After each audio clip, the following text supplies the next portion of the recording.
জীবনের কোনো ক্ষেত্রে হতাশ হওয়ার কোনো সুযোগ নাই। আজকে পারিবারিক ভাঙন বলেন, ব্যক্তি পর্যায়ের আত্মিক ধ্বংসই বলেন, সমাজের বিপর্যয় বলেন, যাই বলেন, পিছনে একটা বড় কারণ আছে। সেটা হলো আল্লাহ থেকে দূরে থাকা, মানুষের আল্লাহ থেকে হতাশ হয়ে যাওয়া। আর এই কাজটা শয়তান করিয়েছে মানুষকে আল্লাহ থেকে দূরে সরানোর জন্য।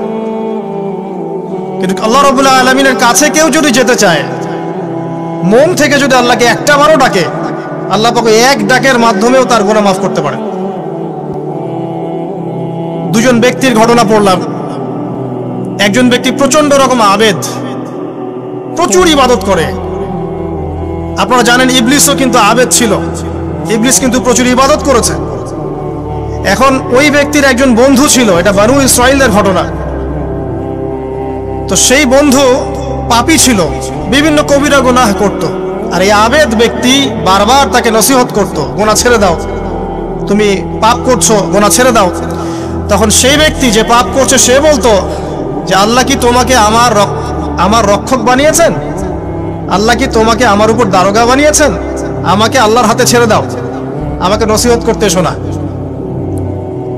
একদিন এই আবেদ ব্যক্তি তার বন্ধুকে একটা জঘন্য পাপ করতে দেখলো, এমন একটা পাপ যেটা দেখে তার মনে ধারণা আসলো এটা চরম জঘন্য একটা কাজ। তখন সে মুখ ফসকে বলে ফেলল যে আল্লাহ তোকে আর মাফ করবে না, আল্লাহ তোকে জান্নাত দিবে না। আল্লাহ রাব্বুল আলামিন মালাকুল মউতকে এই দুজনের কাছে পাঠালেন, দুজনের রূহকে কবজ করা হলো। এবার আল্লাহ পাক তার সামনে তাদেরকে উপস্থাপন করে বললেন যে তোমাকে আমার রহমত সম্পর্কে কে গ্যারান্টি দিয়েছে যে আমি কাউকে রহমত করব কি করব না? যাও, আমি তোমাকে জাহান্নামে পাঠালাম, ওই ব্যক্তি যে আমার রহমত প্রত্যাশা করেছে আমি তাকে জান্নাত দিয়ে দিলাম। দেখুন, এই হাদিসটা শুনলে মনে হয় বাহ্যিক হয়তোবা মুখের একটা কথার কারণেই সে জাহান্নামে চলে গেল। আসলে বিষয়টা এমন নয়। বিষয়টা আমি আপনাকে বোঝাচ্ছি। বিষয়টা হচ্ছে ইবলিসের মতো। ইবলিস কিন্তু শুধু মন থেকেই বলেনি যে খলাকতানি মিন নার ওয়া খলাকতাহু মিন তিন, আমি কেন তাকে সিজদা করব আদমকে? আদম তো মাটির তৈরি আর আমি তো আগুনের তৈরি। এটা ইবলিসের শুধু মৌখিক স্টেটমেন্ট ছিল না।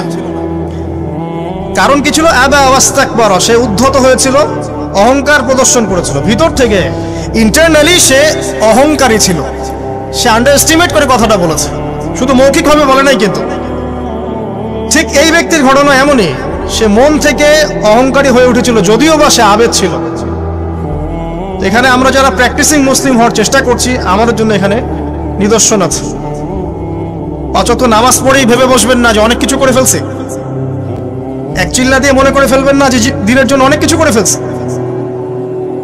একটা হজ করেছেন, ওমরা করেছেন, সিয়াম রেখেছেন, দিনের জন্য দান সদকা করেছেন, একটা মাদ্রাসা মসজিদ করেছেন, ভেবে বসবেন না আপনি সব অনেক কিছু করে ফেলেছেন এবং অন্যরা সব ককরোচ তেলাপোকা, ওরা জাহান্নামে যাবে, এমনটা মনে করবেন।